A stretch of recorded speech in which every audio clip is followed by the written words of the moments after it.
Log entry. I don't even know what to call it. The date, it doesn't matter. They're outside the door. I can hear them. Shuffling. Clicking. They aren't my crew anymore. Not Miles. Not Eva. That dust. It didn't just kill them. It's wearing them like clothes. If you're watching this, if this signal somehow makes it to Earth, don't come for me. Don't come to Moonbase Arc. I repeat, do not. What was that? A bang. Heavy. That's not a fist. They know I'm here. Oh God, they know. My name is Aris Thorne, senior xenobotanist. I'm the only one left. From whatever this is. This is my last message. My warning. It stopped. Why did it stop? The silence is worse. Wait. I hear something else. A soft, wet, scraping sound. Right on the other side of the door.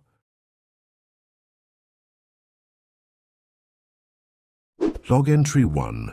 Mission day 12. Dr. Aris Thorne reporting. After a turbulent final approach through the edge of that weird dust cloud, the stargazer is finally in a stable orbit around the moon. Down below, Moonbase Arc is just a beautiful sight, a string of glowing pearls against the grey of the Sea of Serenity. It's good to be here. My official mission is simple: crew rotation and a bit of research support. I'm here to relieve Dr. Eva Rostova, our lead biologist, so she can get some well-deserved leave back on Earth. I'm also bringing some new deep-core drills for Commander Miles Corbin and his geology team. They've been making incredible progress mapping the lava tubes under the base, and I can't wait to see what they've found. Unofficially, well, things changed about 48 hours ago. All communication from Moonbase Arc just stopped. Total radio silence. It happened right as that intense micrometeoroid and dust storm was peaking. Command's working theory is a comms failure. Maybe a meteoroid hit the main relay, and the electrostatically charged dust knocked out the secondary systems. It's plausible. Lunar dust or regolith is nasty stuff. It's sharp, abrasive, and gets into absolutely everything. A dense cloud like the one we flew through could definitely wreck sensitive equipment. Still, for every single backup to fail at the same time, the odds of that are just astronomical. I can't deny there's a knot in my stomach. Miles, Eva, Kenji Tanaka, our chief engineer, they're more than colleagues, they're friends. I trained with them. I was supposed to be on this rotation from the beginning, but I stayed back for my daughter's graduation. Now, part of me feels this weird, unearned guilt. Commander Corbin is the most level-headed man I know. If there was a problem, he'd have found a way to signal. And Kenji could rebuild the whole comms array with a roll of duct tape and a soldering iron, for all of them to just go silent. It's unsettling. My instructions are clear. Doc, proceed with extreme caution and figure out what's going on. I have to re-establish contact with Earth no matter what. The Stargazer's autonomous systems will keep it in orbit for 72 hours before it heads back to the lunar gateway, with or without me. Plenty of time. I'll be docking at Airlock Gamma in an hour. I'm hoping I find them all in the mess hall, laughing about how they scared us all with a fresh pot of that notoriously bad coffee waiting for me. For now, it's time to suit up. Thorne out. Log entry 2. Mission day 12, supplemental. I'm in. The docking was unnervingly smooth. The station's auto-alignment guided the Stargazer in for a perfect lock. Didn't have to touch a thing. Airlock Gamma cycled open on my command. Power's on. Life support is green across the board. Air is good, pressure is nominal, temperature is a stable 22 Celsius. By all the metrics, the station is fine, but it's silent. The thing is, silence on a space station is never really silent. You always hear the hum of life support, the whir of the CO2 scrubbers, the faint clicks of relays, the thrum of the grav plating under your boots. All of that is still here, but the people are gone. There's no chatter on the internal comms, no clank of a wrench from the workshop, no distant music from someone's terminal. It's the silence of an empty house, but amplified by the endless empty void just outside. It's a silence that screams. No one met me at the airlock. That was the first red flag. Protocol says 2 people meet every incoming craft. I sealed my helmet and cycled through. The first thing I noticed was the dust. It's everywhere. A fine, rust-colored powder covering every surface. It's not the normal grey of lunar regolith. This is different. It has a strange, almost organic smell to it, like damp soil and burnt ozone. The Apollo astronaut said moon dust smelled like spent gunpowder. This is something else entirely. It's clinging to my boots, leaving these faint reddish prints on the white floors. I made my way from the docking ring to the main habitat corridor. The lights are on, but they feel dim. Maybe it's just me. I passed the med bay and the door was ajar. I could see a tray of medical tools knocked over on the floor. I passed the mess hall. A single coffee mug was lying on its side on a table, a dark brown stain dried where it spilled. Everything is so still. Like a photograph, frozen in the middle of an action. It doesn't feel like the crew just left. It feels like they vanished. I called out, "Miles? Eva? Kenji? Anybody home?" My voice sounded so small, just swallowed by the quiet. The only answer was my own echo. I've checked the internal personnel locator, and according to the system, all 6 crew members are here. Their bio-trackers are active. The system says they're all alive. Their signals are all clustered together in the deepest part of the station, down in the geolab and hydroponics bay on sub-level 3. Why would they all be down there? And why aren't they answering me? I'm heading to the central command hub. I need to get into the station's security logs. I need to see what happened here. Log entry 3. I've barricaded myself in the main science lab. It took me a while to get the door open. The lock was fused with some kind of crystal. But I'm in. For now. My hands are shaking. I have to document this. Systematically, scientifically. It's the only thing keeping my mind from splintering. Before I left the command hub, I ran a full diagnostic on the station, mostly green, but I found problems with the atmospheric recirculators. They're running at 150%, constantly fighting to filter out some kind of particulate. The dust, I couldn't get the security logs from the hub. The entire archive for the past 3 days is just gone. Not corrupted, wiped, cleanly. A tactical data scrub. Kenji's the only one who could do that, but why? What was he trying to hide? Luckily, the science lab has its own data buffer. I brought a sample of the dust with me. I just finished analyzing it under the electron microscope. It isn't dust, it's not regolith, it's not geological at all. What I saw, what I'm looking at right now on the screen, they're spores. Billions of them. Each one is a tiny marvel of alien biology. They have a silicon-based crystal shell, which explains why they feel abrasive, why they were mistaken for mineral dust.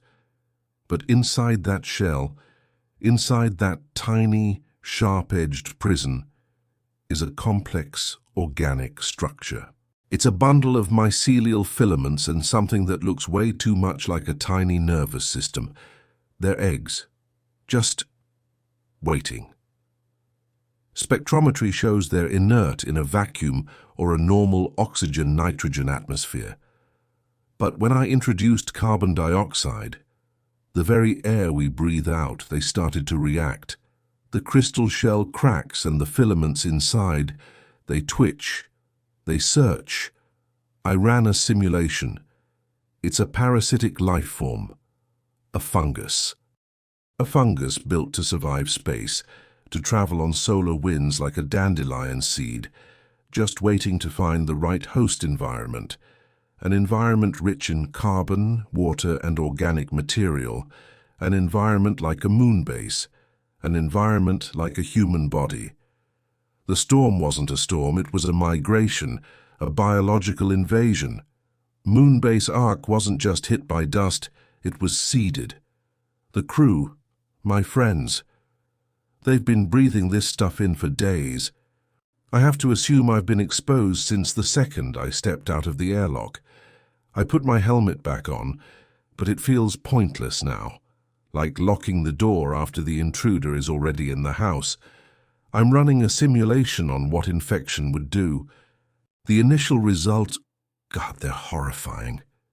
It's talking about cellular hijacking, rapid mutation, the repurposing of biological tissue. It suggests the host doesn't die. Not right away. The computer is still running. I hear a noise. A faint, rhythmic clicking from down the hall. It's getting closer. Down the hall, it's getting closer.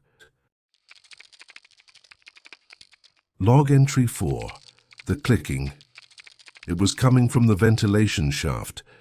I watched the grate on the far wall of the lab, my heart hammering against my ribs. It was a wet, chitinous kind of clatter, like an insect, but heavier. I killed the main lights, plunging the lab into near darkness, with just the glow of the monitors. I grabbed the heaviest thing I could find, a geological rock hammer, and pressed myself against the wall, holding my breath. The clicking stopped right outside the vent. Silence. I counted the seconds, each one feeling like an hour.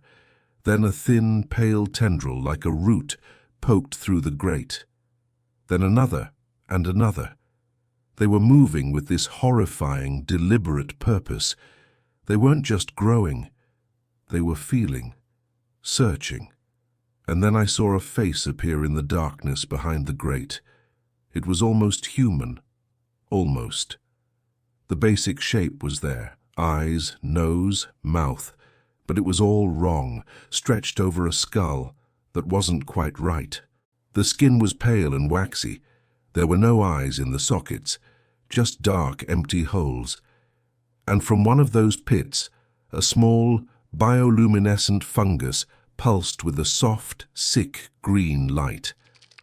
The mouth opened, and that clicking sound came from inside, a rapid-fire chittering of its teeth. It wasn't aggression. It was communication, echolocation. I must have made a sound, a gasp, something. The head snapped in my direction, and its eyeless gaze locked right onto me. It let out a shriek, a high-pitched electronic screech that just grated on my soul. That wasn't a biological sound. The fungus, I get it now. It has merged with the host's neural pathways, with the station's tech. It was using the crew's comms implants to make that sound. The thing in the vent wasn't just a monster. It was a living radio broadcaster of pure horror. It started pulling at the vent, the metal groaning. I didn't wait. I scrambled out of the lab, didn't even bother trying to seal the door. I just ran. I ran through the dark, silent halls, my own panicked breathing deafening in my helmet. I had no idea where I was going, just away from that thing. I'm hiding now in a small storage closet in the residential wing. I've wedged a metal crate against the door. I don't know who that was, or what was left of them. But I know I'm not alone on this station anymore. I'm being hunted. Log entry 5.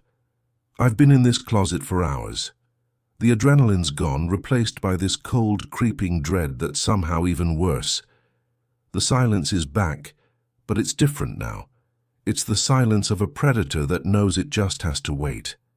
My mind just keeps replaying that face in the vent, The empty sockets, the glowing fungus, the way it looked right at me. It saw me without eyes.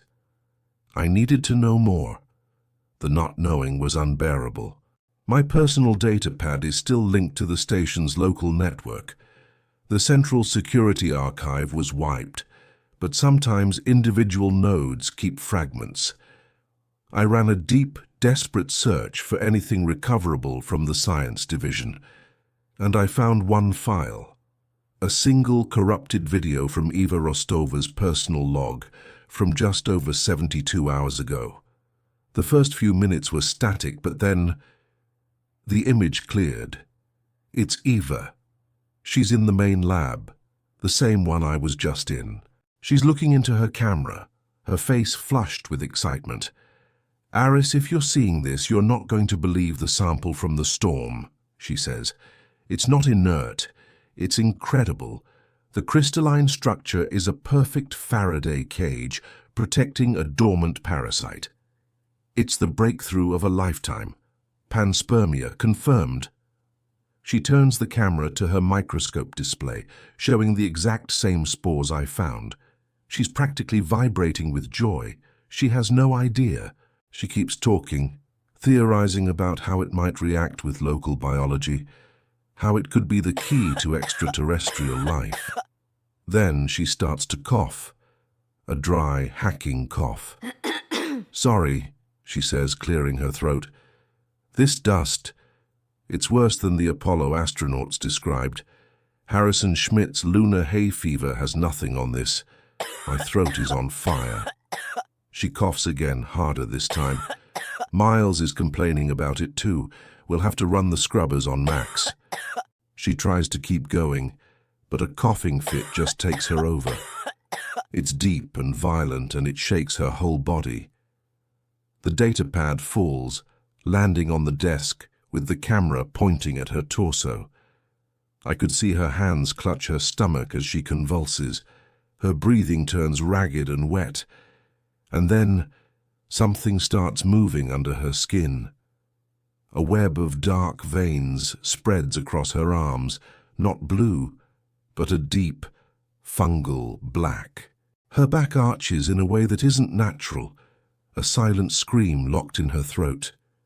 The video glitches, but right before it cut out, I saw it. A pale, mushroom-like growth, no bigger than my thumb, forced its way out of the side of her neck, unfolding like a time-lapse flower. The video ended. I just stared at the blank screen. Eva, my friend, the brilliant, passionate biologist who dreamed of finding new life. Well, she found it. It got inside her and wore her to its own coming-out party. The thing in the vent on that eyeless face was that Eva.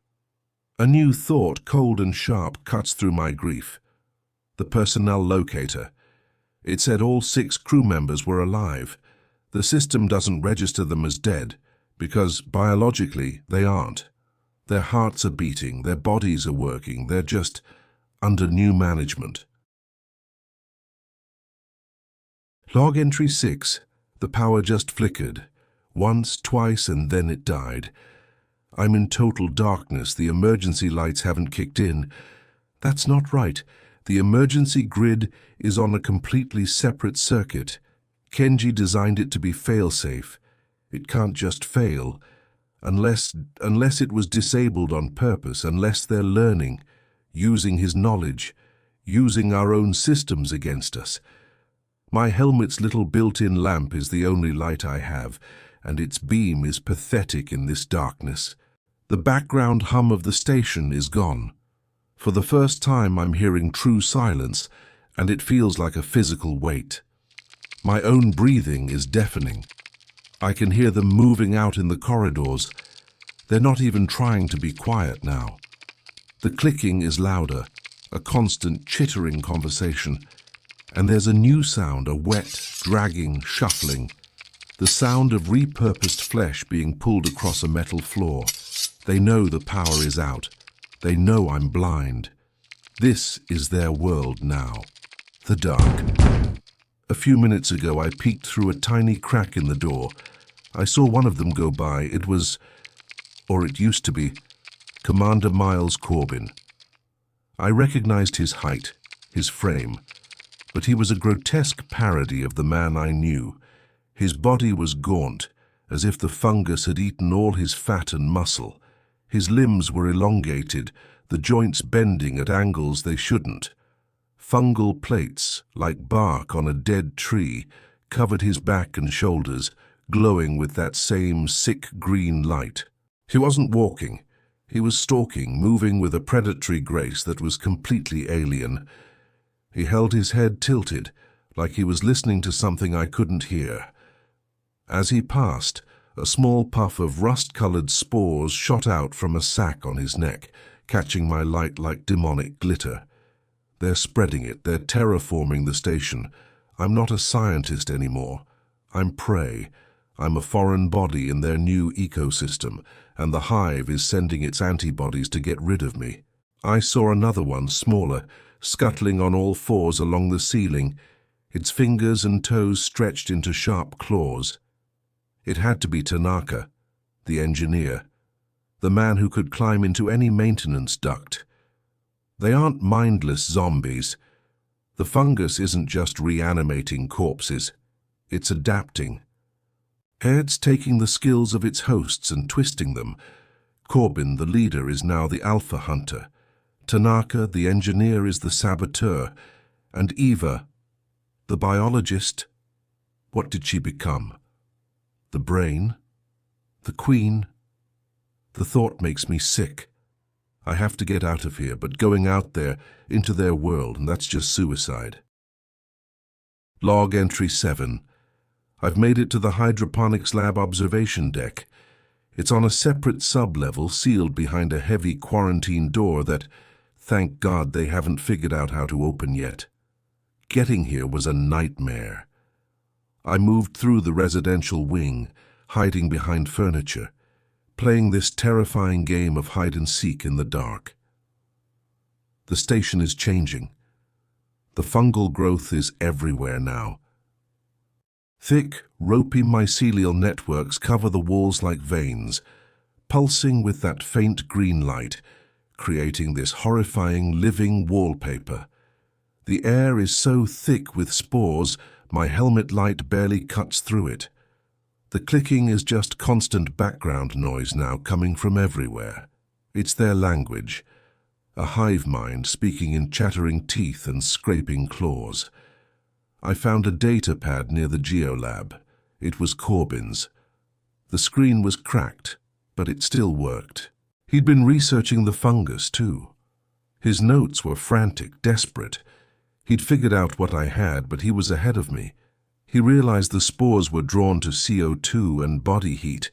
He even gave it a name in his notes, Cordyceps lunaris. Fitting. A lunar version of the fungus on Earth that zombifies insects. Corbin thought that the fungus doesn't just consume the host, it creates a symbiotic, telepathic link. It doesn't kill their consciousness, it buries it. It traps the host's mind under layers of alien instinct, making them a silent passenger in their own body. Is that what happened to Miles? Is he still in there somewhere, watching his own body hunt me? The horror of that is just... it's beyond me. Corbin's last entry was one chilling sentence. It's not trying to kill us, it's trying to recruit us. From up here on the observation deck, I can see down into the main hydroponics bay, and I finally get it. This is the heart, the nexus. The entire bay has been transformed into a fungal nest. The rows of hydroponic trays are gone, swallowed by a colossal pulsating biomass.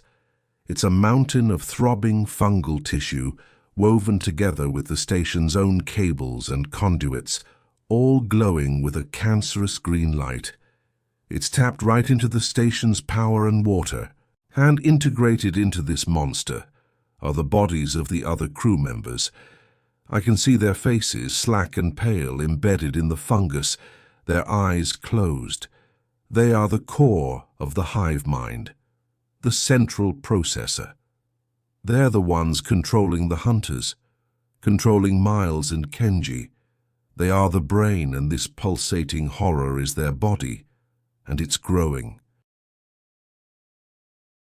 Log entry 8. I can't stay here. That quarantine door won't hold forever. They're smart and they're learning. Kenji will figure out the override. I'm out of options. The Stargazer is my only ticket out, but the docking ring is on the other side of the station through territory they completely control. Getting there means crossing open areas where I'd be a sitting duck. Comms are still dead. I can't warn Earth. There's only one path left that isn't just a slow-motion suicide. I have to fight back. I can't kill them all. There are too many, and they're stronger and faster. They don't feel pain. But if I can destroy the heart, that grotesque biomass in the hydroponics bay, I might sever the connection. I might disrupt the hive mind, kill the brain, and maybe the puppets fall. It's a long shot. A desperate gamble based on a half-baked theory about an alien I barely understand. But it's the only hope I've got. My new plan is simple. And it's insane. The hydroponics bay is a self-contained ecosystem. In case of a biological contaminant, a scenario they planned for, just not well enough, the bay can be sterilized. There's an emergency purge system. It flushes the chamber with a massive blast of heat from the station's geothermal vents, then a cocktail of powerful fungicides. It's designed to turn the whole bay into a sterile oven. The activation panel is inside the bay, of course, for safety, so I have to get in there. Getting in is the easy part. There's a maintenance hatch on this level, but getting to that panel, the bay is their nest, their temple. It'll be guarded. I'm sure Miles and Kenji are down there acting as sentinels, and who knows what the central mass itself can do. I need a weapon, something better than a rock hammer. In the emergency locker on this level, I found it, a thermal lance. They're a tool for cutting through fused metal. It's heavy, awkward, and only has enough power for about 60 seconds of use. It's meant for slicing metal, not monsters, but it burns at 3,000 degrees. It'll have to do. I feel calm. I'm a botanist, a man of quiet observation, not a soldier, but my friends are either dead or enslaved by this cosmic plague. Eva's face, trapped in that pulsating mass, just haunts me. I can't save them, I know that. But maybe I can avenge them, and maybe, just maybe, I can stop this thing from ever leaving Moonbase Arc. I'm opening the maintenance hatch. It's time to go to war. Log entry 9. I'm inside the hydroponics bay. The air is so thick with spores it's like wading through water. It's warm, humid, and the smell is overwhelming, like a wet forest floor mixed with burning plastic. My helmet filters are already flashing warnings. The floor isn't metal anymore. It's a soft, spongy carpet of mycelium that squelches under my boots. The only light comes from the central biomass, pulsing in a slow, steady rhythm, like a monstrous heart.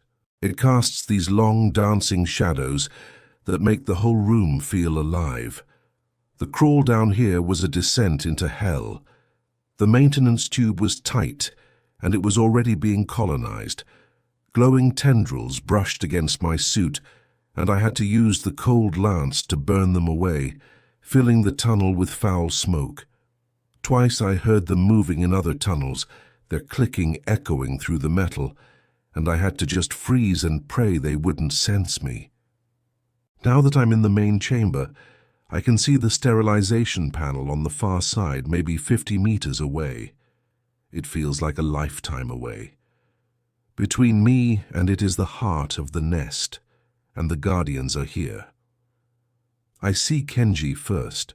He's perched upside down on a thick rope of mycelium hanging from the ceiling, his body twisted like a spider. His head snaps back and forth, clicking, scanning. Then I see Miles. He's standing at the base of the central mass, perfectly still. A sentinel. His fungal-plated body is even more terrifying up close. He looks like a golem carved from dead wood and alien flesh. I have to move. Every second I wait, the spores are working on the seals of my suit. I can feel a faint vibration against my helmet, like 1,000 tiny insects trying to get in. I've mapped a route, winding behind what used to be hydroponic towers. It should keep me out of sight, but it's longer. I'm gripping the thermal lance so hard my knuckles are white. 60 seconds of power, that's all I've got. It has to be enough for a final push if they see me. I feel a strange calm. The fear is still there, a cold knot in my stomach, but there's a resolve with it now. I'm a dead man. I accepted that when I opened the hatch. My only purpose now is to press that button, to burn this cancer out of our moon, for Eva, for Miles, for Kenji, for who they used to be. Okay, I'm moving. Log paused. Log entry 10. They saw me. I was halfway there when Kenji let out that horrible electronic shriek. He heard my boot squelch on the floor. He dropped from the ceiling, landing silently on all fours, and just charged. He moved with this insectile speed, so fast it was terrifying. I had no choice. I ignited the thermal lance. A white-hot beam of energy shot out with a deafening hiss. I swept it across his path. He was fast, but the beam caught him across the chest. He screamed again, a sound of pure static and agony. The lance vaporized him. The fungal parts of his body turned to ash, and for a split second I saw the human shape underneath, charred and burning, before he collapsed in a smoking heap. The smell, I can't even describe it. But the noise got Miles's attention. The hulking sentinel turned, his eyeless face locking onto me. He didn't charge. He just strode toward me, methodical, relentless, puffing spores with every step. I fired the lance again, aiming for his head. He raised an arm, now twice as thick and covered in fungal plates, and blocked the beam. The plate glowed cherry red, then white-hot, but it held. It was a shield. The fungus was creating ablative armor in real time. I was backing away, sweeping the beam across him, trying to find a weak spot. The lance started to whine, a warning it was almost out of power. Miles lunged, faster than anything that big should move, and swatted the lance out of my hands. His other hand, a claw of hardened fungus, slammed into my chest. I felt my ribs crack as the impact threw me backward. My helmet hit the ground. Hard. There was a sickening crack, then the hiss of escaping air. Suit breach. I scrambled backward as Miles loomed over me. This was it. The end. But then, the strangest thing happened. The central biomass began to throb violently. A low hum filled the room, a sound I felt in my bones. Miles stopped. He tilted his head as if listening, and then slowly he turned away from me and lumbered back to his post. He resumed his watch. He was leaving me. It wasn't sparing me. It had something worse in mind. The hissing from my helmet stopped as the pressure equalized. I took a breath, a ragged, painful breath, and I inhaled the spores. Log entry 11, I made it. To the panel. After Miles left me, I crawled. My chest is a center of agony. Every breath is a fire. But I'm here. The panel is right in front of me, its big red button glowing like a promise. My suit is breached. My air is their air now. I can feel it, inside me. There's a tingling in my lungs, a strange warmth spreading through my veins. It doesn't hurt. It feels calming. The pain in my chest is fading. It's being replaced by this blissful numbness. I should press the button. I know that was the plan. Avenge them, sterilize the nest. But my hand is hesitating. My thoughts are fuzzy. I look over at the central biomass. It's not monstrous anymore. It's beautiful. The pulsing green light is soothing. The face is in the mass. Eva. She doesn't look like she's in pain. She looks peaceful, like she's dreaming. A voice echoes in my head. It's not a sound, it's a thought, placed right there. Join us, Aris. It's a chorus of all of them. Miles's stoicism, Kenji's ingenuity, Eva's passion. They're all there. They're not dead. They're connected, evolved. We are not a plague, the voice says, washing over me. We are unity. We are permanence. You are a single, lonely note in the void. We are the symphony. We offer an end to pain, an end to solitude, an end to death. And then I hear a voice behind me, small, soft, familiar in a way that makes something inside me collapse. Dad, don't be scared. I freeze. My heart stutters. That voice, no, it's impossible. Lila, I whisper. My voice breaks like brittle glass. I whip around, searching the glowing chamber, searching for anything that could explain. But I already know the truth. The sound isn't coming from outside, it's coming from inside my skull. Come home, Dad, she says, her voice warm and bright, and exactly as I remember her. You don't have to hurt anymore. My vision blurs.